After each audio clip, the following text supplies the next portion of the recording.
การศึกษาแม่นกระบวนการสอนการเรียนรู้ทางด้านทฤษฎีและพฤติกรรมตัวจริงเกี่ยวกับวิทยาศาสตร์ธรรมศาสตร์วิทยาศาสตร์สังคมและเทคโนโลยีเพื่อพัฒนาทรัพยากรมนุษย์ให้ขยายตัวอย่างรอบด้านมีคุณสมบัติศีลธรรมปฏิวัติ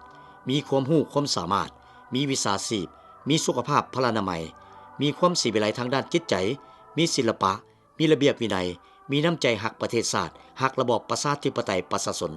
เพื่อตอบสนองความเรียกร้องต้องการของภารกิจปกปักรักษาและสร้างสาประเทศชาติก็คือการปฏิบัติแนวทางการเปลี่ยนแปลงใหม่อย่างมีหลักการของพรรคให้ปรากฏผลเป็นจริงพลเมืองลาวทุกคนโดยบ่จำแนกชนเผ่าเชื้อชาติศาสนาเพศวัยและฐานะทางด้านเศรษฐกิจสังคมล้วนแต่มีสิทธิ์ได้รับการศึกษาในโซเคียนปี 1974 หาปี 1975 ถึงว่าการศึกษาลาวได้ขยายตัวได้แล้วก็ตามแต่จำนวนโรงเรียนนักเรียนนักศึกษาแต่ละขั้นยังบ่หลายทั่วประเทศมีโรงเรียนประถมทั้งหมด 2,000 กว่าแห่งมีนักเรียนประถมทั้งหมด 300,000 กว่าคนมีโรงเรียนมัธยมตอนต้น 84 แห่งมัธยมตอนปลาย 10 แห่งมีนักเรียนมัธยมตอนต้นและตอนปลายรวมทั้งหมด 39,000 คนมีมหาวิทยาลัย 2 แห่งและมีนักศึกษาประมาณ 600 กว่าคน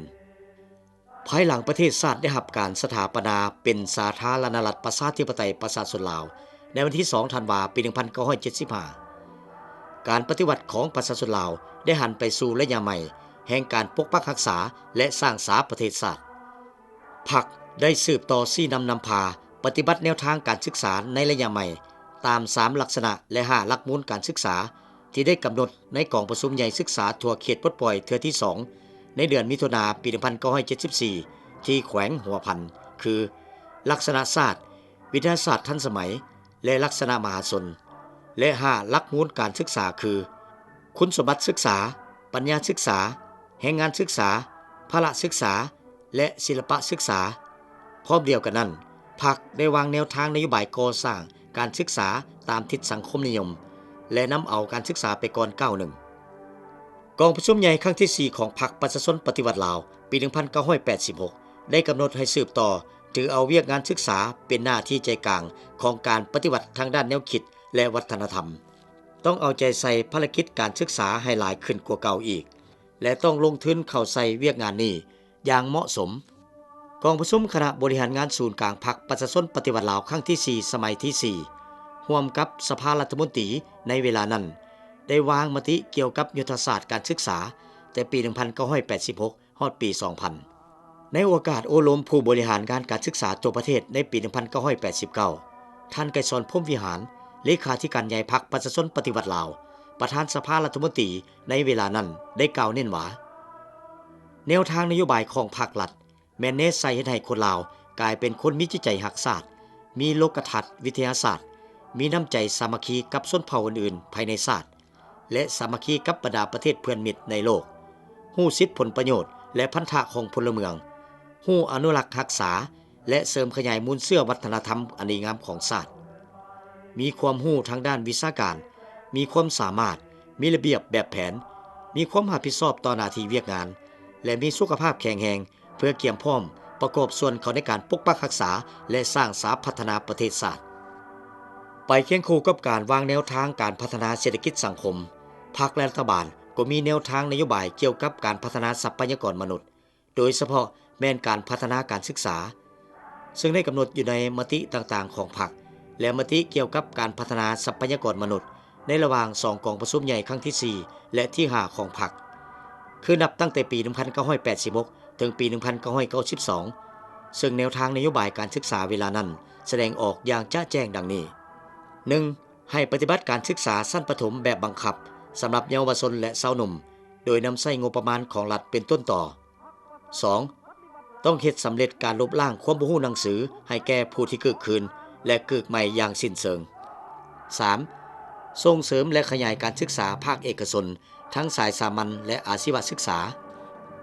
4. ซับซ้อนตารางโรงเรียนมัธยมตอนต้นมัธยมตอนปลายและอาชีวศึกษาชั้นต่างๆให้แทนเหมาะกับความสามารถตัวจริงของประเทศเฮา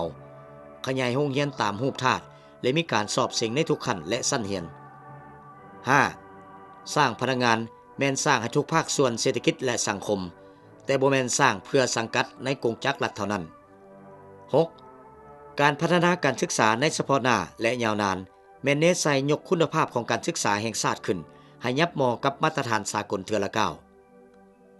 7. ขยายโรงเรียนให้ไปถึงเขตชนเผ่าผู้ด้อยและเขตห่างไกลซอกหลีกสร้างโรงเรียนกินนอนสามัญชนเผ่าบางบ่อนที่จำเป็นเพื่อสร้างเงื่อนไขให้ลูกหลานของประชาชนบรรดาเผ่าได้เข้าโรงเรียน 8. ปรับปรุงการศึกษาสงฆ์ไปตามทิศสร้างความรู้ด้านธรรมะภาษาศาสตร์วรรณคดีและวางนโยบายเกี่ยวกับการศึกษาสงฆ์ให้จะแจ้งกระทรวงศึกษาธิการและกีฬาได้พันขยายแนวทางนโยบายของพรรคมาเป็นแผนพัฒนาการศึกษาในแต่ละระยะโดยเฉพาะแม่นแผนยุทธศาสตร์การปฏิรูประบบการศึกษาแห่งชาติแต่ปี 2006 หาปี 2015 แผนปฏิบัติงานแห่งชาติการศึกษาเพื่อทุกคนปี 2003 หาปี 2015 ขอบพัฒนาคะแนนการศึกษาปี 2009 หาปี 2015 แผนยุทธศาสตร์การสร้างครูปี 2006 หาปี 2015 แผนยุทธศาสตร์การพัฒนาอาชีวศึกษาปี 2006 หาปี 2020 แผนแม่บทการพัฒนาอาชีวศึกษาปี 2008 หาปี 2015 แผนยุทธศาสตร์การสร้างความเข้มแข็งให้แก่เวียกงานอาชีวศึกษาและการศึกษาชั้นสูงและแผนยุทธศาสตร์การพัฒนาเวียกงานกีฬากายกรรมแต่นี่ฮอดปี 2020 และอื่นๆบรรดาแผนยุทธศาสตร์ดังกล่าวได้กำหนดจุดหมายคาดหมายรวมในการพัฒนาการศึกษาและกีฬาโดยเน้นการพัฒนาทรัพยากรมนุษย์ให้ไปตาม3ลักษณะและ5หลักมูลของการศึกษาของลาวเพื่อให้การศึกษามีคุณภาพสอดคล้องกับสภาพความเป็นจริงในการพัฒนาและโครงประกอบเศรษฐกิจของประเทศตอบสนองการหันเป็นอุตสาหกรรมและทันสมัยเทื่อละก้าวการเชื่อมโยงเข้ากับประชาคมอาเซียนภาคพื้นและสากลเพื่อให้บรรดาแผนยุทธศาสตร์การพัฒนาการศึกษาและกีฬาได้รับการปฏิบัติเป็นรูปธรรมกระทรวงศึกษาธิการและกีฬาได้หันเอาแผนยุทธศาสตร์เหล่านั้นมาเป็นแผนงานโครงการของบรรดากรมสถาบันและศูนย์ต่างๆเพื่อพัฒนาการศึกษาเข้าสู่ล่วงลึกของแขนงการ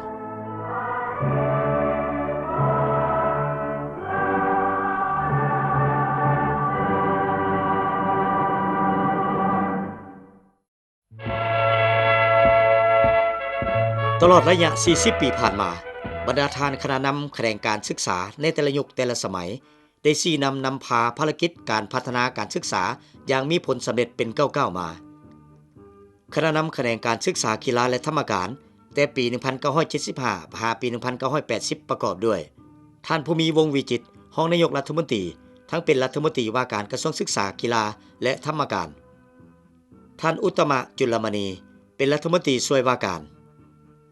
ท่านวิเชียรบุญรักษาเป็นรัฐมนตรีช่วยว่าการในระยะนี้แขนงการศึกษากีฬาและธรรมการได้สุ่มใส่ปฏิบัติแนวทางนโยบายการศึกษาของพรรคในระยะเริ่มต้นก่อสร้างระบอบใหม่สิ่งที่พูดเด่นในระยะนี้คือ 1. ได้ดัดสร้างโรงเรียนเก่าก่อสร้างระบบการศึกษาใหม่ที่เป็นเอกภาพซึ่งมีลักษณะศาสตร์ประชาธิปไตยประกอบด้วยระบบแนวคิดมาร์กเลนินเป็นพื้นฐาน 2. ได้เปลี่ยนระบบการศึกษาจาก 10 ปีอยู่เขตปลดปล่อยและ 13 ปีอยู่เขตเวียงจันทน์ให้เป็นระบบ 11 ปีเอกภาพ 3. ได้นำใช้ภาษาลาวเข้าสอนในทุกชั้นทุกสายของการเรียนในทั่วระบบการศึกษานับแต่ชั้นอนุบาลถึงมหาวิทยาลัย 4. บรรดาโรงเรียนต่างๆได้เคลื่อนไหวอย่างรอบด้านโดยถือเอาแนวคิดปฏิบัติแนวคิดของพรรคเป็นกกเข้าของทุกๆการเคลื่อนไหว 5.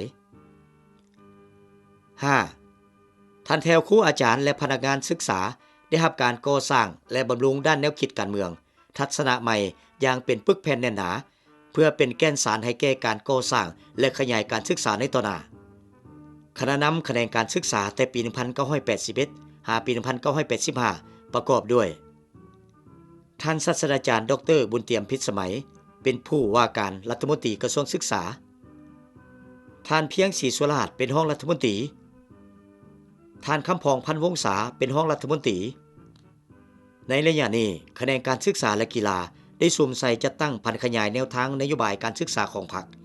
โดยเฉพาะแม่นสุ่มใส่การลดละความรู้หนังสือให้พนักงานทหารตำรวจกรรมกรชาวกสิกรและพ่อแม่ประชาชนบรรดาเผ่าในขอบเขตทั่วประเทศที่กึกหนังสือ90 ส่วนห้อยในระยะก่อนการปลดปล่อยประเทศชาตินั้นใ ให้สำเร็จโดยพื้นฐานในปี 1984 คณะนำคะแนนการศึกษาแต่ปี 1986 หาปี 1992 ประกอบด้วยท่านสมานวิทยาเกตเป็นรัฐมนตรีว่าการกระทรวงศึกษาและกีฬาท่านศาสตราจารย์ดร.บุญเตี่ยมพิษสมัยเป็นรองรัฐมนตรีท่านดร.พิมพ์สอนเรื่องขมาเป็นรองรัฐมนตรีท่านเพียงศรีสุราษฎร์เป็นรองรัฐมนตรีในระยะนี้คะแนนการศึกษาและกีฬาได้สุ่มใส่จะตั้งพันขยายมาที่กองประชุมใหญ่ครั้งที่ 4 ของพรรคก็คือการปฏิบัติยุทธศาสตร์การศึกษาแต่นี่หาปี 2000 โดยได้กำหนดเอาเวียกงานการศึกษาเป็นหน้าที่ใจกลางของการปฏิบัติทางด้านแนวคิดและวัฒนธรรมคณะนำคะแนนการศึกษาแต่ปี 1993 หาปี 1996 ประกอบด้วยท่านดร.พิมพ์สอนเรื่องขมาเป็นรัฐมนตรีว่าการกระทรวงศึกษาธิการท่านเพียงศรีสุราษฎร์เป็นรัฐมนตรีช่วยว่าการท่านนางบุญเพ็งมูลโพไสเป็นรัฐมนตรีช่วยว่าการในระยะนี้คะแนนการศึกษาได้สุ่มใส่ปฏิรูปหลักสูตรการศึกษาข้างใหม่ตามทิศของยุทธศาสตร์การศึกษาแต่ปี 1986 ถึงปี 2000 คณะนำคะแนนการศึกษาแต่ปี 1996 หาปี 1998 ประกอบด้วยท่านดร.พิมพ์สอนเรื่องขมาเป็นรัฐมนตรีว่าการกระทรวงศึกษาธิการท่านนางบุญเพ็งมูลโพไสเป็นรัฐมนตรีช่วยว่าการท่านคำตันจันทราเป็นรัฐมนตรีช่วยว่าการคณะนำคะแนนการศึกษาแต่ปี 1999 หาปี 2000 ประกอบด้วยท่านดร.พิมพ์สอนเรื่องขมาเป็นรัฐมนตรีว่าการกระทรวงศึกษาธิการท่านคำตันจันทราเป็นรัฐมนตรีช่วยว่าการท่านบุญทรแสงคำมีเป็นรัฐมนตรีช่วยว่าการคณะนำคะแนนการศึกษาแต่ปี 2001 หาปี 2003 ประกอบด้วยท่านดร.พิมพ์สอนเรื่องขมาเป็นรัฐมนตรีว่าการกระทรวงศึกษาธิการท่านบุญทรแสงคำมีเป็นรัฐมนตรีช่วยว่าการท่านศาสตราจารย์ดร.บ.แสงคำวงศ์ดาราเป็นรัฐมนตรีช่วยว่าการในระยะนี้คะแนนการศึกษาได้สุ่มใส่ปฏิบัติผลของการปฏิรูปการศึกษาและพัฒนาการศึกษาไปตาม 5 แผนงานใหญ่ 1. แผนงานสามัญและอนุบาลศึกษา 2. แผนงานก่อสร้างและบำรุงครู 3. แผนงานการศึกษานอกระบบโรงเรียน 4. แผนงานอาชีวศึกษาและการศึกษาชั้นสูง 5. แผนงานบริหารและคุ้มครองการศึกษาคณะนำคะแนนการศึกษาแต่ปี 2003 หาปี 2006 ประกอบด้วยท่านศาสตราจารย์ดร.บ.แสงคำวงศ์ดาราเป็นผู้ว่าการรัฐมนตรีกระทรวงศึกษาธิการท่านศาสตราจารย์ดร.สมกฤตมั่งโนเมฆเป็นรัฐมนตรีช่วยว่าการท่านนางแสงเดือนล่าจันทบุญเป็นรัฐมนตรีช่วยว่าการท่านลีตู้บัวเป้าเป็นรัฐมนตรีช่วยว่าการคณะนำคะแนนการศึกษาแต่ปี 2007 หาปี 2010 ประกอบด้วยท่านศาสตราจารย์ดร.สมกฤตมั่งโนเมฆเป็นรัฐมนตรีว่าการกระทรวงศึกษาธิการท่านนางแสงเดือนล่าจันทบุญเป็นรัฐมนตรีช่วยว่าการท่านลิตู้บัวเป้าเป็นรัฐมนตรีช่วยว่าการคณะนำคะแนนการศึกษาและกีฬาแต่ปี 2010 ถึงปี 2015 ประกอบด้วยท่านดร.พันคำวิภวรรณรองนายกรัฐมนตรีทั้งเป็นรัฐมนตรีว่าการกระทรวงศึกษาธิการและกีฬาท่านนางแสงเดือนล่าจันทบุญเป็นรัฐมนตรีช่วยว่าการท่านลิตู้บัวเป้าเป็นรัฐมนตรีช่วยว่าการท่านรองศาสตราจารย์ดร.กองศรีแสงมณีเป็นรัฐมนตรีช่วยว่าการท่านบัวล้านศิริปัญญาเป็นรัฐมนตรีช่วยว่าการแต่ปี 2006 หาปี 2015 คะแนนการศึกษาและกีฬาได้สุ่มใส่ปฏิบัติแผนยุทธศาสตร์การปฏิรูประบบการศึกษาแห่งชาติตาม 3 แผนงานใหญ่คือ 1. แผนงานขยายโอกาสการเข้าเรียน 2. แผนงานปรับปรุงคุณภาพและความสอดคล้อง 3. แผนงานปรับปรุงการคุ้มครองและบริหารการศึกษาปฏิบัติตามดำรัสของนายกรัฐมนตรีว่าด้วยการจัดตั้งและการเคลื่อนไหวของกระทรวงศึกษาธิการและกีฬาฉบับเลขที่ 282/นย.ลงวันที่ 7 กันยายน ปี 2011 กระทรวงศึกษาธิการและกีฬาเป็นองค์การคุ้มครองรัฐขั้นศูนย์กลางเ เป็นกระทรวงหนึ่งที่สังกัดในโครงประกอบกงจักรของรัฐบาลมีภาระบทบาทเป็นเสนาธิการให้แก่รัฐบาลในการคุ้มครองมหาภาคเกี่ยวกับเวียกงานการศึกษาและกีฬาเป็นใจกลางในการพัฒนาทรัพยากรมนุษย์ให้เป็นพลเมืองดีมีคุณสมบัติศีลธรรมปฏิบัติมีความรู้ความสามารถมีสุขภาพแข็งแรงตาม3ลักษณะและ5หลักมูลของการศึกษาลาวโครงประกอบกงจักรของกระทรวงศึกษาธิการและกีฬาและภาระบทบาทของกรมกองต่างๆมีดังนี้ 1. ห้องการกระทรวงศึกษาธิการและกีฬามีภาระบทบาทในการคุ้มครองบริหารบริการและเป็นใจกลางในการประสานงานเวียกงานทางราชการกับทุกภาคส่วนที่เกี่ยวข้องทั้งภายในและภายนอกของแขนงการศึกษาและกีฬา 2. กรมจัดตั้งและพนักงานมีภาระบทบาทเกี่ยวกับเวียกงานการปรับปรุงกงจักรการจัดตั้งคุ้มครองแขนงการศึกษาและกีฬา 3. กรมพัวพันต่างประเทศมีภาระบทบาทในการปฏิบัติเวียกงานการพัวพันและร่วมมือทั้งภายในและต่างประเทศเพื่อพัฒนาเวียกงานศึกษาและกีฬา 4. กรมแผนการมีภาระบทบาทเกี่ยวกับเวียกงานผันขยายแนวทางยุทธศาสตร์และนโยบายของพรรคและรัฐบาลมาเป็นแผนพัฒนาการศึกษาและกีฬาและแผนพัฒนาทรัพยากรมนุษย์ในแต่ละระยะพร้อมทั้งคุ้มครองเวียกงานสถิติข้อมูลข่าวสารและดำเนินการวิจัยการศึกษาและกีฬา 5. กรมการเงินมีภาระบทบาทเกี่ยวกับการคุ้มครองงบประมาณการเงินและการบัญชีการออกแบบก่อสร้างและซ่อมแปลงคุ้มครองทรัพย์สินและสนองวัสดุการประมูลจัดซื้อและการบริหารจากทุกแหล่งทุนให้ถึกเป้าหมายและมีประสิทธิภาพบนพื้นฐานในทางนโยบายกฎหมายดำรัสข้อกำหนดและกฎระเบียบต่างๆของรัฐบาล 6. กรมกวดกามีภาระบทบาทเกี่ยวกับเวียกงานกวดกาและประเมินผลการศึกษา 7. กรมอนุบาลและประถมศึกษามีภาระบทบาทเกี่ยวกับการคุ้มครองและพัฒนาเวียกงานการศึกษาก่อนวัยเรียนประถมศึกษาและการศึกษาเรียนร่วมทั้งภาครัฐและเอกชนให้สำเร็จตามคาดหมายที่วางไว้ 8. กรมมัธยมศึกษามีภาระบทบาทในการคุ้มครองและพัฒนาเวียกงานมัธยมศึกษา 9. กรมสร้างครูมีภาระบทบาทในการสร้างครูเพื่อตอบสนองให้แก่โครงเขตการศึกษาแห่งชาติ 10. กรมอาชีวศึกษามีภาระบทบาทในการพัฒนาและคุ้มครองเวียกงานอาชีวศึกษาและฝึกอบรมวิชาชีพ 11. กรมการศึกษาชั้นสูงมีภาระบทบาทในการคุ้มครองมหาภาคด้านเวียกงานการศึกษาชั้นสูง 12. กรมการศึกษานอกโรงเรียนมีภาระบทบาทในการพัฒนาการศึกษานอกโรงเรียน 13. กรมพละและศิลปศึกษามีภาระบทบาทเกี่ยวกับเวียกงานพละศึกษาศิลปศึกษาศึกษาป้องกันชาติป้องกันความสงบสุขและต้านสิ่งเสพติดในโรงเรียน 14. กรมกิจการนักศึกษามีภาระบทบาทในการคุ้มครองนักศึกษาที่ได้รับทุนการศึกษาจากรัฐบาลและทุนการศึกษาทั่วไป 15. กรมกีฬาระดับสูงมีภาระบทบาทในการค้นคว้าวางแผนคุ้มครองและกวดกาและจัดตั้งปฏิบัติเวียกงานกีฬาระดับสูง 16. กรมกีฬามวลชนมีภาระบทบาทในการวางแผนจัดตั้งปฏิบัติและคุ้มครองกีฬามวลชนทั่วประเทศ 17. ห้องการเลขาคณะกรรมาธิการแห่งชาติเพื่อยูเนสโกมีภาระบทบาทในการคุ้มครองประสานงานยัดแยงการช่วยเหลือด้านการศึกษาวัฒนธรรมวิทยาศาสตร์และการสื่อสารต่างๆให้สอดคล้องกับระเบียบและหลักการของรัฐบาล 18. ห้องการประสานงานคณะกรรมการกีฬาโอลิมปิกแห่งชาติมีภาระบทบาทในการประสานงานกับคณะกรรมการกีฬาโอลิมปิกแห่งชาติลาวเพื่อดำเนินเวียกงานให้สอดคล้องกับแนวทางนโยบายของรัฐบาล 19. สถาบันค้นคว้าวิทยาศาสตร์การศึกษามีภาระบทบาทเกี่ยวกับการค้นคว้าพัฒนาหลักสูตรสื่อการเรียนและการสอนวิธีคิดสอนเผยแพร่ข่าวสารการศึกษาวัดและประเมินผลสำหรับการศึกษาก่อนวัยเรียนและสามัญศึกษา 20. สถาบันพัฒนาการบริหารการศึกษา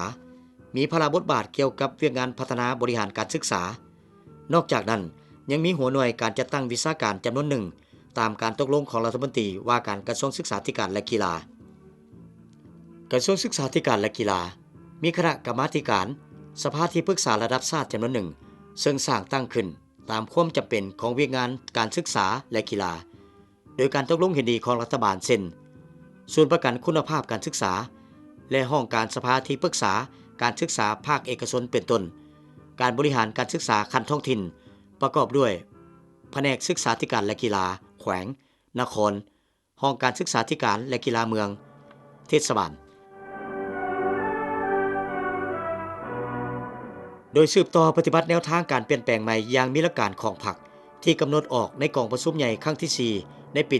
1986 นั้นมาที่กองประชุมใหญ่ครั้งที่8ของพรรคได้กำหนดให้ฮีบฮ้อนดำเนินการปฏิรูประบบการศึกษาแห่งชาติให้มีคุณภาพและมีมาตรฐานสูงขึ้นในมติกองประชุมใหญ่ครั้งที่9ของพรรคได้ยืนยันและให้สืบต่อปฏิรูประบบการศึกษาแห่งชาติโดยถือเอาคุณภาพเป็นต้นต่อไปเคียงคู่กับการขยายโอกาสด้านการศึกษาอย่างกว้างขวางและทั่วถึง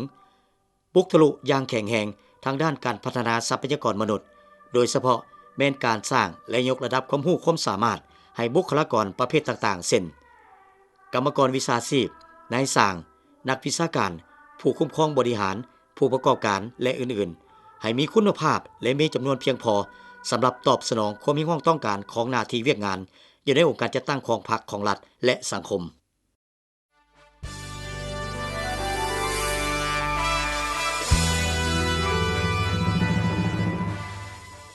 ผลโครงการพัฒนาการศึกษาลาวที่ขยายตัวอย่างต่อเนื่องแต่ปี 1975 ถึงปี 2015 แสดงออกในแต่ละด้านคือรัฐบาลได้เพิ่มงบประมาณให้คะแนนการศึกษาและกีฬาหลายขึ้นเป็นลำดับซึ่งมาฮอดปัจจุบันรวมถึง 15-16 ส่วนห้อยของรายจ่ายของรัฐบาลในนั้นได้สุ่มใส่การพัฒนาพื้นฐานโครงสร้างการศึกษาปรับปรุงระบบการเรียนและการสอนนับแต่ขั้นเลี้ยงเด็กอนุบาลประถมศึกษาจนถึงขั้นมหาวิทยาลัยหลักสูตรสายสามัญศึกษาได้รับการปฏิรูปโดยเพิ่มจาก11ปีเป็น12ปีปรับปรุงหลักสูตรการศึกษาทุกสั้นทุกสายจากแบบหัวข้อรายวิชาที่เน้นเนื้อในความรู้มาเป็นหลักสูตรที่เน้นสมรรถภาพคือเน้นความสามารถและทักษะของผู้เรียนเป็นสิ่งสำคัญส่งเสริมการเรียนภาษาอังกฤษ ICT พละศิลปศึกษาและพื้นฐานวิชาชีพในสามัญศึกษาผลสำเร็จเบื้องต้นในการปฏิรูปการศึกษาแม้นการปรับปรุงสถาบันการศึกษาทุกระดับทั้งภาครัฐและเอกชนให้ไปตามขอบมาตรฐานคุณภาพการศึกษาแห่งชาติสุขยู่ส่งเสริมลูกหลานของประชาชนบรรดาเผ่าให้ได้เข้าถึงการศึกษาและกีฬาอย่างทั่วถึงตามเงื่อนไขพรสวรรค์และความสามารถของผู้เรียนโดยถือเป็นบุริมสิทธิ์ให้แก่เขตชนบทห่างไกลศอกหลีกและบ้านสามสร้างตามนโยบายของพรรคและรัฐบาล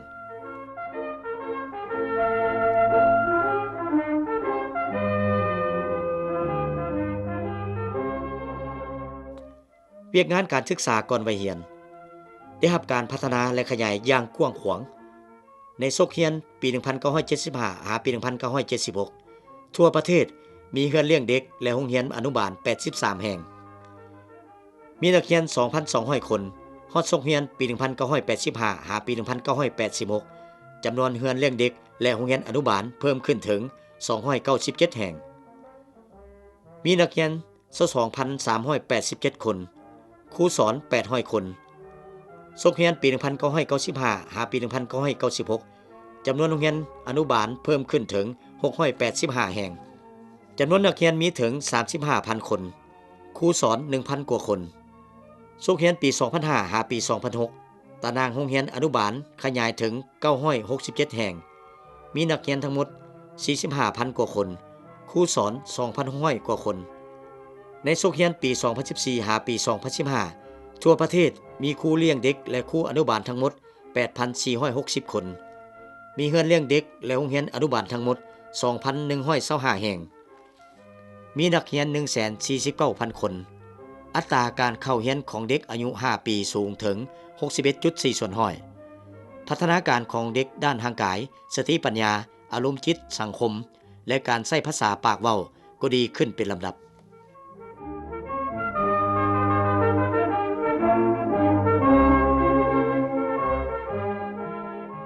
เวียกงานประถมศึกษา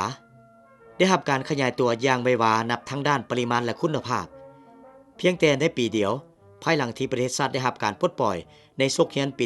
1975 หาปี 1976 จำนวนโรงเรียนประถมศึกษาในทั่วประเทศได้เพิ่มขึ้นจาก 2,000 กว่าแห่งเป็น 4,444 แห่งมีนักเรียนทั้งหมด 300,000 กว่าคน ครูสอนชั้นประถมศึกษามี 11,800 คนในโรงเรียนปี 1985 หาปี 1986 จำนวนโรงเรียนประถมศึกษาเพิ่มขึ้นเป็น 7,470 แห่งจำนวนนักเรียนเพิ่มขึ้นถึง 495,000 คนครูสอน 18,000 กว่าคนในโรงเรียนปี 1995 หาปี 1996 เวียกงานประถมศึกษาสืบต่อขยายตัวอย่างแข็งแรงจำนวนโรงเรียนได้เพิ่มขึ้นเป็น 7,591 แห่งจำนวนนักเรียนแต่ป .1 ถึงป .5 มีทั้งหมด 757,508 คนครูสอน 24,600 คน5 ปีต่อมาคือในโรงเรียนปี 2005 หาปี 2006 จำนวนโรงเรียนประถมศึกษาเพิ่มขึ้นเป็น 8,600 กว่าแห่งจำนวนนักเรียนก็เพิ่มขึ้นเป็น 890,800 กว่าคนมีครูสอน 27,600 กว่าคนในโรงเรียนปี 2014 หาปี 2015 ทั่วประเทศมีโรงเรียนประถมศึกษาทั้งหมด 8,884 แห่งมีนักเรียน 800,000 กว่าคนมีครูสอน 35,000 กว่าคนอัตราเข้าเรียนสุทธิเพิ่มขึ้นเป็น 98 ส่วนห้อยอัตราเข้าเรียนใหม่สุทธิอยู่ที่ระดับ 96.3 ส่วนห้อย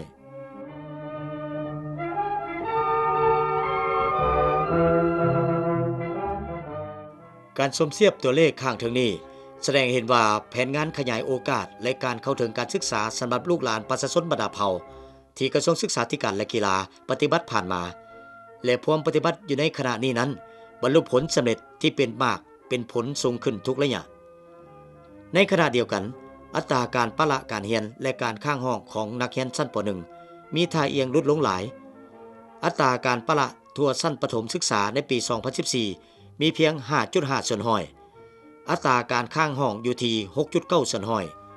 ในขณะที่อัตราการลดเหลือได้เพิ่มสูงขึ้นถึง 77.5 ส่วนห้อยฮอดปี 2015 กระทรวงศึกษาธิการและกีฬามีแผนการสู้ซนให้อัตราการปะละการเรียนและการข้างห้องของชั้นประถมยังเหลือเพียงแต่ 1 ส่วนห้อยและให้อัตราลดเหลือเพิ่มขึ้นอยู่ที่ 95 ส่วนห้อยจำนวนนักเรียนเก่งวิชาต่างๆในชั้นประถมศึกษาระดับชาติและระดับภาคพื้นนับมือเพิ่มขึ้น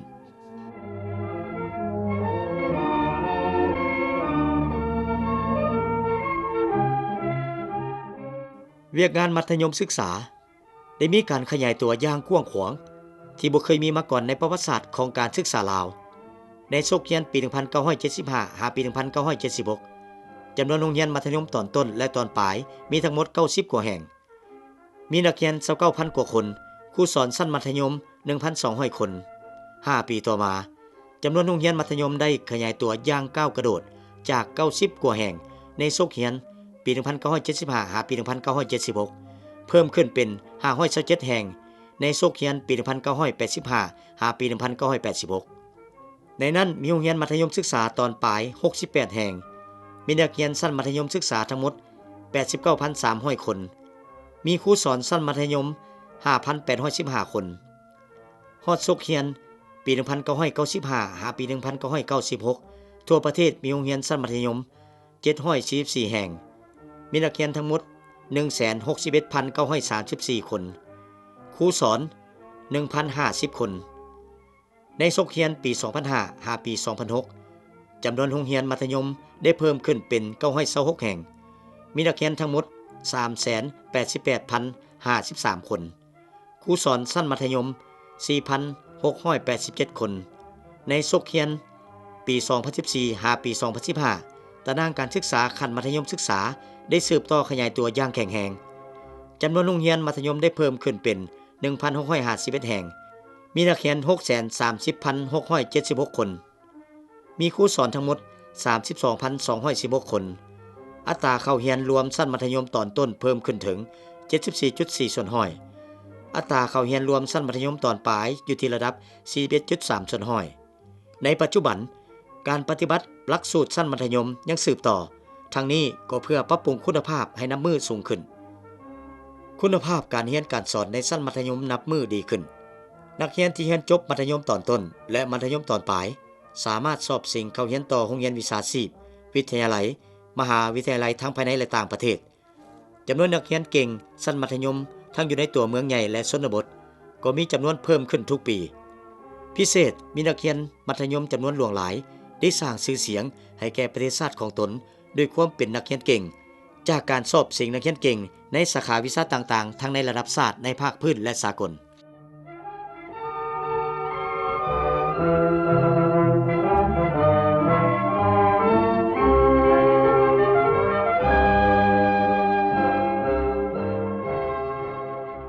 เวียกงานอาชีวศึกษาได้รับการขยายตัวอย่างไววาในขอบเขตทั่วประเทศกระทรวงศึกษาธิการและกีฬาก็คือรัฐบาลลาวได้ใช้ความพยายามของตนบวกกับการสนับสนุนของครูร่วมพัฒนาลงทุนอย่างมหาศาลเข้าใช้การพัฒนาเวียกงานอาชีวศึกษาให้มีบาดเก้าใหม่ที่นักแน่นพร้อมเดียวกันนั้นรัฐบาลได้มีนโยบายส่งเสริมการศึกษาภาคเอกชน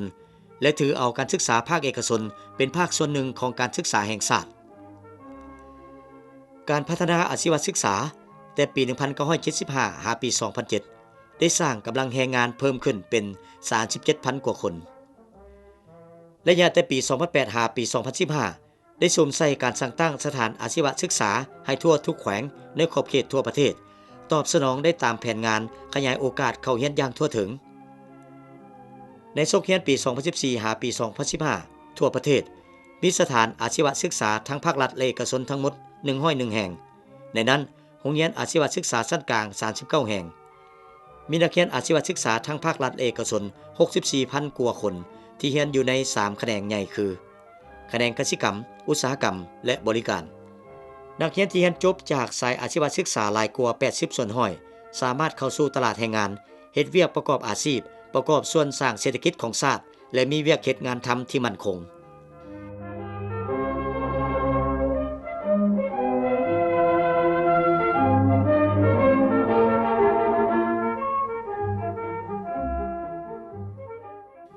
เวียกงานก่อสร้างและบำรุงครูแม้นข้อสำคัญและมีลักษณะตัดสินกว่าหมู่ในการปรับปรุงคุณภาพการศึกษากระทรวงศึกษาธิการและกีฬาได้ปฏิรูปและพัฒนาสถาบันสร้างครูอย่างมีระบบเป็นเอกภาพทั่วประเทศให้มีคุณภาพดีขึ้นเทื่อละก้าวพร้อมทั้งได้ลงทุนก่อสร้างพื้นฐานวัตถุให้แก่สถาบันสร้างครูเช่นห้องเรียนห้องทดลองสโมสรห้องสมุดและอื่นๆกระทรวงศึกษาธิการและกีฬาได้มีความพยายามเพื่อตอบสนองกับแผนยุทธศาสตร์สำหรับการเติบโตทางด้านเศรษฐกิจและลดล้างความทุกข์ยากแห่งชาติและแผนปฏิบัติเวียกงานการศึกษาเพื่อทุกคนโดยได้ปรับปรุงระบบการสร้างครูประถมศึกษาใน3ระบบคือการสร้างครูสำหรับออกไปสอนโรงเรียนประถมศึกษาอยู่เขตตัวเมืองและทงเพียงการสร้างครูสำหรับไปสอนอยู่เขตห่างไกลซอกหลีกครูประถมเด็กหญิงชนเผ่าและการสร้างครูสำหรับไปสอนอยู่เขตชนเผ่าที่ด้อยโอกาสนอกจากนั้นก็ได้ปรับปรุงหลักสูตรการสร้างครูบางสายพร้อมทั้งสร้างหลักสูตรสร้างครูขึ้นใหม่เพื่อให้สอดคล้องกับหลักสูตรสายสามัญพร้อมเดียวกันนั้นก็ได้ยกฐานะของสถาบันสร้างครูจำนวนหนึ่งขึ้นเป็นระดับวิทยาลัยครูในปัจจุบันทั่วประเทศมีสถาบันการศึกษาวิชาครูทุกระบบ15แห่งในนั้นวิทยาลัยครู8แห่งวิทยาลัยพละศึกษา1แห่งวิทยาลัยศิลปศึกษา1แห่งคณะศึกษาศาสตร์อยู่3แห่งและวิทยาลัยสงฆ์2แห่งซึ่งมีนักศึกษาเรียนอยู่ในแต่ละสายดังนี้ครูอนุบาล 4,500 คนครูประถม 6,000 คนครูมัธยมตอนต้น 12,500 คนครูมัธยมตอนปลาย 7,000 คนเพื่อตอบสนองตามแผนยุทธศาสตร์การปฏิรูปการศึกษากรมสร้างครูได้สร้างหลักสูตรการสร้างครูอนุบาลระดับปริญญาตรีครูประถมชั้นสูงและหลักสูตรครูมัธยมระดับปริญญาตรีสำหรับสอนแต่ชั้นม.1 ถึงม.7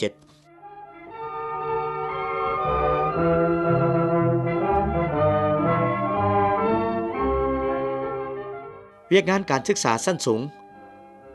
รัฐบาลได้ลงทุนใส่การพัฒนาศึกษาชั้นสูงเป็นจำนวนหลวงหลายเฮ็ดให้การศึกษาชั้นสูงนับมือได้รับการพัฒนาดีขึ้นเป็นก้าวๆมาปัจจุบันมีมหาวิทยาลัยทั้งหมด5แห่งคือมหาวิทยาลัยแห่งชาติมหาวิทยาลัยวิทยาศาสตร์สุขภาพมหาวิทยาลัยสุพรรณวงศ์มหาวิทยาลัยสวรรณเขตและมหาวิทยาลัยจำปาสักนอกนั้นก็ยังมีวิทยาลัยวิทยาคารและสถาบันการศึกษาชั้นสูงอื่นๆทั้งของรัฐและเอกชนรวมทั้งหมด119แห่งมีนักศึกษาทั้งหมด 112,000 กว่าคนดำเนินการเรียนการสอนอยู่ใน300กว่าหลักสูตรแต่ระดับอนุปริญญาวิชาชีพชั้นสูง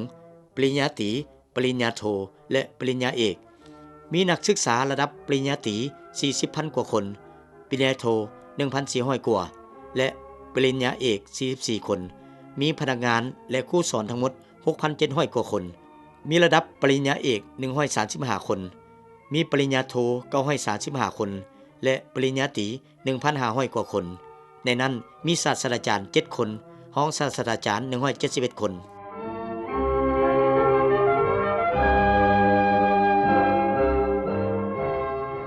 เวียกงานการศึกษานอกโรงเรียน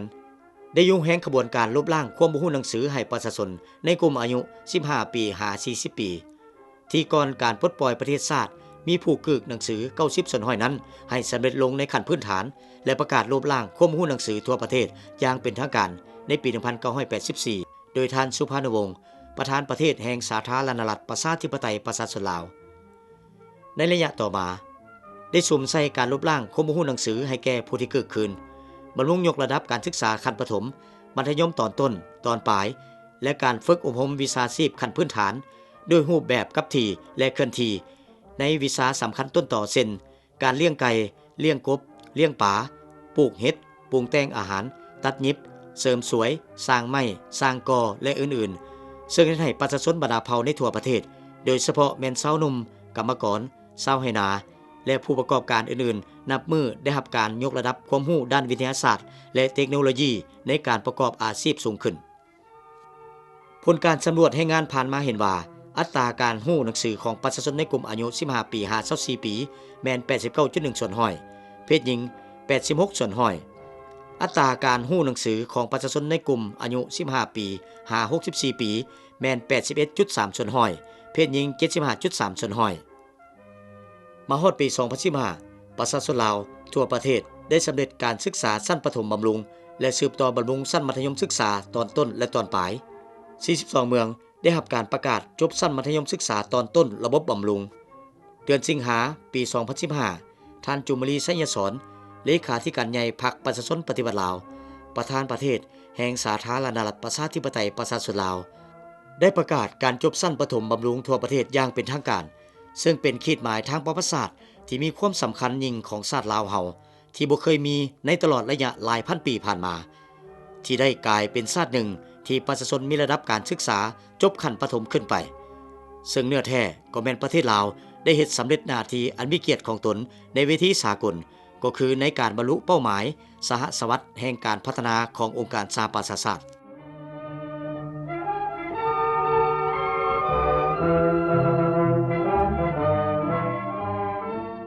เวียกงานบริหารและคุ้มครองการศึกษานับแต่ปี 1975 เป็นต้นมากงจักการจัดตั้งนับแต่ขั้นกระทรวงลงถึงขั้นสถานการศึกษาได้รับการพัฒนาและปรับปรุงให้มีคุณภาพดีขึ้นเพื่อตอบสนองให้แก่การปฏิรูปการศึกษาแห่งชาติในแต่ละระยะพร้อมกันนั้นก็ได้สร้างและปรับปรุงบรรดานิติกรรมเช่นกฎหมายดำรัสข้อตกลงคำสั่งคำแนะนำระเบียบหลักการและข้อกำหนดต่างๆเพื่อเป็นบอนอิงในการบริหารคุ้มครองและให้มีความเป็นเอกภาพในการจัดตั้งปฏิบัติในแขนงการศึกษาและกีฬากฎหมายว่าด้วยการศึกษาแห่งสาธารณรัฐประชาธิปไตยประชาชนลาวฉบับทำอิฐได้รับการประกาศใช้ในปี 2000 เพื่อยกฐานะบทบาทและชีวิตการประอยู่ของครูให้ดีขึ้น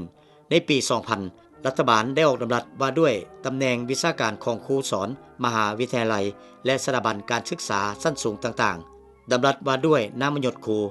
ตำแหน่งวิชาการครูในระดับต่ำกว่าสถาบันการศึกษาชั้นสูงได้รับการประกาศใช้ในปี 2007 และดำรัสว่าด้วยรัฐกรครูได้รับการประกาศใช้ในปี 2012 เหตุการณ์สำคัญอันหนึ่งที่เกิดขึ้นแม้รัฐบาลได้กำหนดให้มีวันครูแห่งชาติวันที่ 7 ตุลาในปี 1994 ซึ่งเป็นเหตุการณ์หนึ่งที่สำคัญในทั่วสังคมก็คือในทั่วแขนงการศึกษาพร้อมเดียวกันนี้ยังเป็นวันที่ประชาชนพลเมืองลาวทุกชั้นคน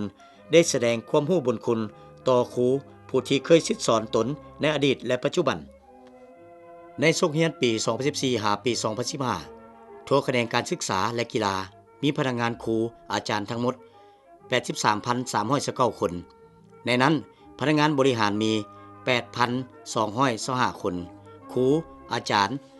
71,610 คนและวิชาการอื่นๆ 496 คนในนั้นระดับปริญญาเอกมี 141 คนปริญญาโท 1,120 คน ริญญาตรี 13,489 คนชั้นสูง 23,597 คนชั้นกลาง 33,647 คนชั้นต้น 8,126 คน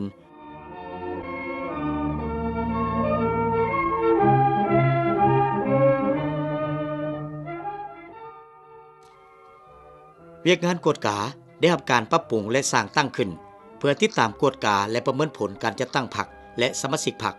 ติดตามกวดกาและประเมินผลแผนพัฒนาการศึกษาในแต่ละระยะกวดกาเฉพาะกิจกวดกาต้านการสอราษฎร์บังหลวงค้นคว้าคำห้องคำเสนอของพนักงานครูอาจารย์สมาชิกพรรคและพลเมืองที่เกี่ยวข้องกับแขนงการศึกษาและกีฬาในช่วงปีผ่านมาเวียกงานกวดกาได้สุ่มใส่กวดกาหน่วยพักทั้งหมด134หน่วยการกวดกาศึกษารอบด้านอยู่แขวง95เถื่อเมือง386เถื่อกวดกาสถาบันการศึกษาทั้งภาครัฐและเอกชน 1,443 เถื่อซึ่งเป็นการประกอบส่วนที่สำคัญเข้าในการพัฒนาการศึกษาสกัดกั้นและแก้ไขสภาพปรากฏการณ์ย่อท่อในทั่วแขนงการศึกษาและกีฬากระทรวงศึกษาธิการและกีฬาได้เอาใจใส่อย่างแข็งแรงต่อเวียกงานนโยบายและสวัสดิการสังคมโดยเฉพาะต่อพนักงานการปฏิบัติอาวุโสบำนาญและผู้ที่มีผลงานดีเด่นในการปกปักรักษาและก่อสร้างประเทศชาติตามนโยบายของพรรคและรัฐบาลวางออกตลอดระยะ40ปีผ่านมามีพนักงานครูอาจารย์รัฐกรแขนงการศึกษาทั่วประเทศจำนวนหลายพันคนได้รับการย่องย่อสรรเสริญผลงานขั้นต่างๆจากอำนาจการปกครองท้องถิ่นขั้นกระทรวงและรัฐบาล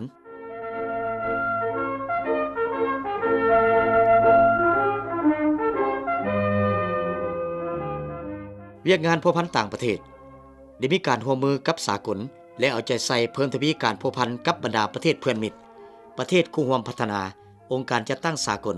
และองค์การจัดตั้งที่บ่สังกัดรัฐบาลบนพื้นฐานยึดมั่นแถลงการเวียงจันทน์เกี่ยวกับการร่วมมือที่มีประสิทธิผลในการพัฒนาการศึกษาและกีฬาโดยผ่านการร่วมมือ2ฝ่ายหลายฝ่ายพิเศษในการกะเกี่ยมเข้าร่วมประชาคมเศรษฐกิจอาเซียนในปี 2015 แขนงการศึกษาและกีฬาได้เพิ่มการร่วมมือกับบรรดาประเทศอาเซียนในด้านการประเมินผลการศึกษาการประกันคุณภาพการศึกษาการแลกเปลี่ยนครูอาจารย์และนักศึกษาเวียกงานการค้นคว้าวิจัยและแลกเปลี่ยนทางด้านกีฬากายกรรมและวัฒนธรรมพร้อมทั้งปฏิบัติหน้าที่ในฐานะเป็นสมาชิกขององค์การจัดตั้งสากลด้านการศึกษาและกีฬาเช่นองค์การจัดตั้งซีแมลอาเซียน EU ลิงฟรังโกโฟนีและองค์การจัดตั้งสากลอื่นๆบนพื้นฐานยึดมั่นตามแนวทางการต่างประเทศของพรรคในปัจจุบันสาธารณรัฐประชาธิปไตยประชาชนลาวได้มีการพัวพันร่วมมือการทูตก็คือการร่วมมือทางด้านเศรษฐกิจการค้าวัฒนธรรมและการศึกษากับ136ประเทศทั่วโลกในปี 2014 ดัชนีการพัฒนาการศึกษาก็คือการพัฒนาทรัพยากรมนุษย์ของประเทศลาวอยู่ในกลุ่มประเทศที่มีการพัฒนาระดับปานกลางอยู่ในอันดับที่139ในจำนวน187ประเทศทั่วโลกปัจจุบันนักศึกษาลาวจำนวนหลายพันคนได้ค้นคว้าและทำเรียนอยู่32ประเทศในโลกในนั้นหลายกว่าหมู่แม่นอยู่สาธารณรัฐสังคมนิยมเวียดนามรองลงมาแม่นอยู่สาธารณรัฐประชาชนจีนราชอาณาจักรไทยญี่ปุ่นออสเตรเลียและนิวซีแลนด์ใน40ปีผ่านมาลาวเฮาได้รับการช่วยเหลือด้านการก่อสร้างนักเรียนนักศึกษานักค้นคว้าและนักฝึกงานในสาขาอาชีพต่างๆจากทั่วโลกจำนวนหลายแสนคนซึ่งทรัพยากรมนุษย์จำนวนดังกล่าวได้กลายเป็นนักการเมืองการปกครองนักธุรกิจนักค้นคว้านักปราชญ์ครูอาจารย์และอาชีพอื่นๆประกอบส่วนเวียกงานร่วมกับผู้ที่เรียนจบอยู่ภายในประเทศปกปักรักษาและสร้างสาประเทศชาติอยู่ตามองค์การจัดตั้งของพรรครัฐบาลภาคเอกชนและของสังคมอย่างมีผลดี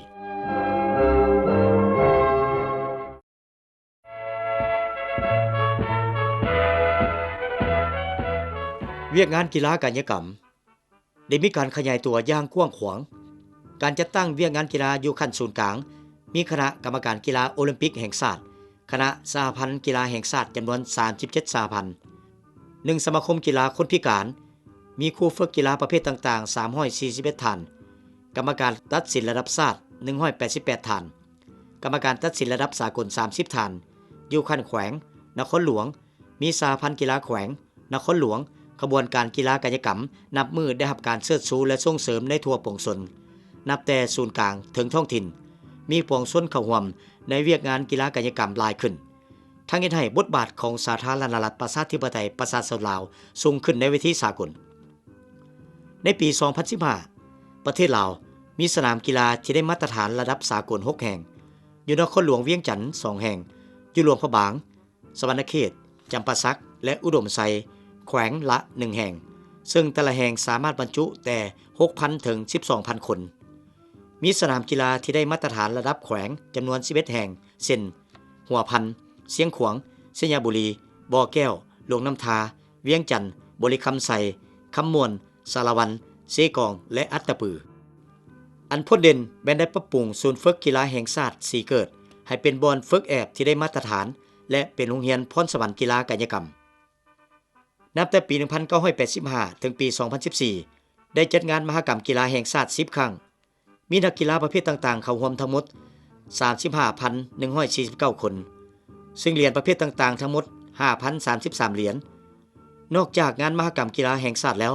ยังได้จัดงานแข่งขันกีฬาเฉลิมฉลองวันสร้างตั้งกีฬาลาวครบรอบ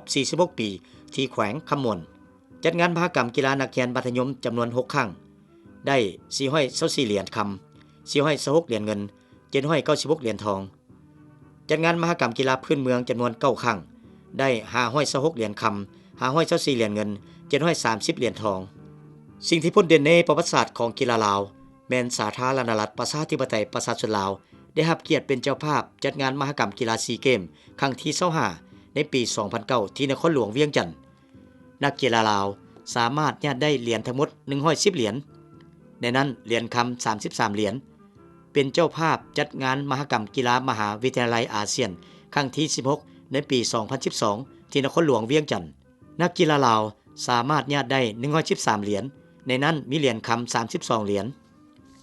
ในระดับภาคพื้นและสากลสาธารณรัฐประชาธิปไตยประชาชนลาวได้เข้าร่วมเคลื่อนไหวเวียกงานกีฬาดังนี้เข้าร่วมงานมหกรรมกีฬาโอลิมปิกจำนวน8ครั้งเข้าร่วมแข่งขันกีฬาซีเกม19ครั้งได้66เหรียญคำ81เหรียญเงินและ238เหรียญทองเข้าร่วมแข่งขันกีฬาเอเชียนเกมจำนวน19ครั้งได้2เหรียญเงิน6เหรียญทองเข้าร่วมงานมหกรรมกีฬาโอลิมปิกคนพิการจำนวน3ครั้งได้2เหรียญทองเข้าร่วมงานมหกรรมกีฬาคนพิการอาเซียนจำนวน11ครั้งได้2เหรียญทองเข้าร่วมงานมหกรรมกีฬาคนพิการเอเชียนจำนวน7ครั้งได้11เหรียญเงิน11เหรียญทองเข้าร่วมงานมหกรรมกีฬาคนพิการปัญญาอ่อนจำนวน7ครั้งได้20เหรียญคำ19เหรียญเงิน17เหรียญทองเข้าร่วมการแข่งขันกีฬามวลชนของบรรดาประเทศลุ่มแม่น้ำของซึ่งจัดขึ้นที่ประเทศไทยมีนักกีฬาเข้าร่วมทั้งหมด57คนใน6ประเภทกีฬาโดยรวมแล้วเวียกงานกีฬากายกรรมมีผลสำเร็จหลายด้านได้หันเปลี่ยนจากการจัดงานแข่งขันวันกำเนิดกีฬาลาวมาเป็นวันออกกำลังกายแห่งชาติเพื่อให้ปวงชนมีส่วนร่วมในเวียกงานกีฬากายกรรมหลายขึ้นและเพื่อเป็นการปลุกเริงปวงชนหันมาออกกำลังกายเพื่อสุขภาพให้หลายขึ้นและปฏิบัติตามทิศน้ำที่ว่ากีฬากลายเป็นของทั่วปวงชนกลายเป็นความรับผิดชอบของหมดทุกคน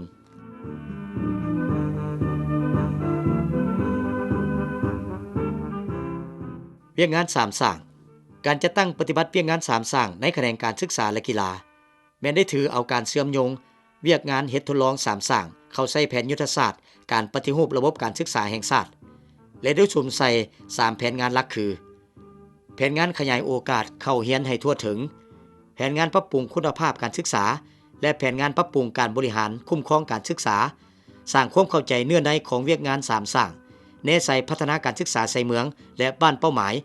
เพื่อให้บ้าน3สร้างมีโรงเรียนที่ได้มาตรฐานรับประกันคุณภาพของการเรียนการสอนและเป็นโรงเรียนตัวแบบให้บ้านอื่นๆที่บ่ทันแม่นบ้านเป้าหมายเป็นบ้าน3สร้าง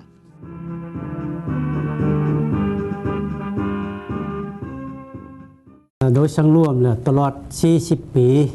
ที่ผ่านมานี้โดยภายใต้การนำพาของพรรคและรัฐบาลโดยความเอาใจใส่ของการนำแขนงการศึกษา ได้เฮ็ดให้การศึกษามีการพัฒนาอย่างรอบด้านนับทางด้านคุณภาพและทางด้านปริมาณเมื่อเทียบใช้เวลาเฮาฮักก็สถาปนาสาธารณรัฐประชาธิปไตยประชาชนลาวหันมาถึงปัจจุบันนี้เห็นว่ามีการพัฒนาอย่างกระโดดขันมาฮอดปัจจุบันนี้ถือว่าการตีราคาขององค์การสากลต่อกับการพัฒนาการศึกษาของลาวเฮานี่แม่นถือว่ามีท่าเอียงดีขึ้นมีท่าเอียงดีขึ้นอันนี้พ่อแม่ประชาชนก็จะเห็นว่าความเอาใจใส่หามเฮียนของเด็กระยะหลังนี่ก็ดีขึ้นกว่าเก่าและพวกเฮาสามารถอันสำคัญอันผลเด่นที่สุดแม่นพวกเฮาสามารถบุกทะลุได้จินตนาการค่านิยมที่มันบ่สอดคล้องเป็นต้นแม่นแต่ก่อนแม่นนิยมกันแลนเอาแต่ใบประกาศนียบัตรบ่นับถือผลการเรียนบ่นับถือความรู้มันเข้ามาจากใดแต่ใบประกาศความรู้มีบ่มีกยาอันนี้เริ่มมีการหันเปลี่ยนที่มีลักษณะเป็นรูปธรรมดีขึ้นแล้วอันนี้นะพ่อแม่ผู้ปกครองเด็กหรือนักเรียนก็ได้ตั้งใจเห็นอะไรให้เด็กน้อยตั้งใจห้ามเรียนในภาคตัวจริงอันนี้เป็นเรื่องที่ดีแล้วนี่นะอันนึงอีกสำหรับการศึกษาหนอโรงเรียนหันมาฮอดปีนี้พวกเราสามารถประกาศลบล้างจบประถมบำรุงทั่วประเทศได้พวกเราได้จัดพิธีระดับศาสตร์ประกาศในมื้อวันที่28เดือน8ระดับทั่วประเทศถือว่าพลเมืองลาวมีระดับการศึกษาขั้นประถมโดยพื้นฐานที่ว่าพวกเราสามารถบรรลุการศึกษาประถมภาคบังคับในขั้นพื้นฐานบัดนี้ทั้งนั้นกีฬากายกรรมพวกเราก็สามารถประสบผลสำเร็จโดยเฉพาะแม่นเฮาได้สามารถเชื่อมโยงเวียกกีฬากายกรรมแห่งชาตินี้เข้ากับระบบการศึกษาแห่งชาติเพราะว่าเวียกพัฒนาทรัพยากรมนุษย์นั้นมันติดพันกับการพัฒนาทางด้านความรู้ความสามารถและพัฒนาทางด้านสุขภาพร่างกายเวียกกีฬากายกรรมนี่มันจะช่วยให้คนลาวรุ่นนุ่มเฮานี้พัฒนาทางด้านร่างกายและทางด้านจิตใจมีความสามัคคีมีจิตใจเข้มแข็งมีน้ำใจเสียสละการพัฒนากีฬาได้ประสานสมทบกันเป็นขบวนการอันเดียวแต่ว่าเคียงคู่กับผลสำเร็จหันแน่นอนพวกเฮาก็ยังมีสิ่งท้าทายหลายด้านที่จะต้องได้สืบต่อแก้ไขอันที่หนึ่งนี้มันต้องเฮ็ดได้ให้บรรลุได้เป้าหมายสวัสดิ์การพัฒนาในปี 2015 นี้ด้านการศึกษาแต่โดยรวมแล้วพวกเฮาสามารถบรรลุโดยพื้นฐานแต่เฮาจะต้องได้สืบต่อปกปักรักษาและเก็บในสิ่งที่มันบ่สมบูรณ์หั่นให้มันได้ดีต้องได้เอาใจใส่ตื่มสร้างเงื่อนไขเฮ็ดให้นักเรียนหรือว่าเพศหญิงได้สืบต่อหามเรียนนับแต่ชั้นประถมขึ้นถึงทุกชั้นทุกสายโดยเฉพาะแม่นระดับมันสูงขึ้นเท่าใดเลยแม่นการเข้าถึงการเรียนของเพศหญิงก็มีความยุ่งยากหลายเท่านั้นมันติดพันกับหิดข้องประเพณีได้มันติดพันกับความยุ่งยากทางด้านครอบครัวได้ฉะนั้นคณะภาคอำนาจการปกครองในสังคมจะต้องได้สร้างเงื่อนไขอำนวยความสะดวกให้แก่เขาเจ้าอันนั้นเป็นสิ่งที่ท้าทายที่เราจะต้องได้แก้ไขอยู่ในปัญหาอยู่ในโครงข่ายการศึกษาแต่นอกจากนั้นแล้วเราจะต้องได้สร้างพัฒนาทรัพยากรมนุษย์นี้โดยเฉพาะแม่นการพัฒนาอาชีวศึกษาและมหาวิทยาลัยหันต้องเฮ็ดได้ให้โครงประกอบของการเรียนการสอนมันสอดคล้องกับความต้องการของการพัฒนาประเทศเฮาหมายความว่าประเทศเฮาต้องการให้งานประเภทใดต้องการนักวิชาการแขนงการได้หลายเฮาก็จะต้องเปิดแขนงการนั้นให้มันหลายอีกอันนึงประเทศเฮาเป็นประเทศทางผ่านเนาะเป็นประเทศใจกลางของนี่แหละภาคพื้นนี้ฉะนั้นเฮาจะต้องได้คนลาวเขาต้องฮู้เหตุการณ์บริการที่ดีฮู้จัดการที่ดีเป็นต้นแม่นเรื่องการท่องเที่ยวโรงแรมร้านอาหารอย่างต่างๆอันนี้ต้องเฮ็ดดีผลสำเร็จของการปฏิรูปการศึกษาแห่งชาติระยะ10 ปีที่ผ่านมาแต่ 2006 ถึง 2015 ถือว่าสังคมก็รับรู้ว่าผ่านการปฏิรูปอันนั้นและผลสำเร็จก็คือข้าพเจ้าได้รายงานมาเมื่อกี้นี้ก็มีท่าดีขึ้นแล้วหมายความว่าเฮ็ดให้การศึกษานี่มีการหันเปลี่ยนที่ดีขึ้นฉะนั้นในช่วงปีต่อหน้านี้โดยเฉพาะแม่น2016 2020นี้แม่นแผน5 ปีครั้งที่8ของการพัฒนาการศึกษาแห่งชาติจะต้องได้เสริมขยายผลสำเร็จของการปฏิรูปให้มันแข็งแรงแล และแก้ไขบรรดาข้ออ่อนที่ข้างคาให้มันได้ข้าพเจ้าเชื่อมันมาโดยภายใต้การนำพาของพรรคและ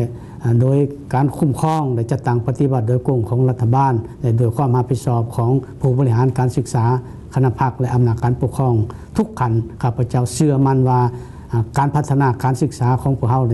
ต้นหน้านี้จะได้รับผลสำเร็จและจะสามารถตอบสนองกับความต้องการของการพัฒนาประเทศและการเชื่อมโยงกับภาคพื้นโดยเฉพาะพวกเราจะเข้าเป็นประชาคมเศรษฐกิจอาเซียนในปี 2015 นี้ข้าพเจ้าก็มีความเชื่อมั่นสูงและก็อีกตัวนึงขอเรียกร้องให้ทุกภาคส่วนจงถือเอาเวียกงานการพัฒนาการศึกษาเป็นภารกิจของหมดทุกคนนั่นแหละเพราะว่าเฮาพัฒนาการศึกษาบ่แม่นเพื่อการศึกษาพัฒนาการศึกษาแม่นเพื่อจุดประสงค์แม่นพัฒนาประเทศชาติถ้าบางคนเฮาหากมีความรู้มีความสามารถการพัฒนาประเทศเฮาก็จะเจริญรุ่งเรืองและมีคุณภาพในที่สุดก็แม่นเฮ็ดให้ชีวิตการเป็นอยู่ของประชาชนเฮาก็ดีขึ้นประเทศเฮาแม่นหลุดพ้นออกจากความด้อยพัฒนา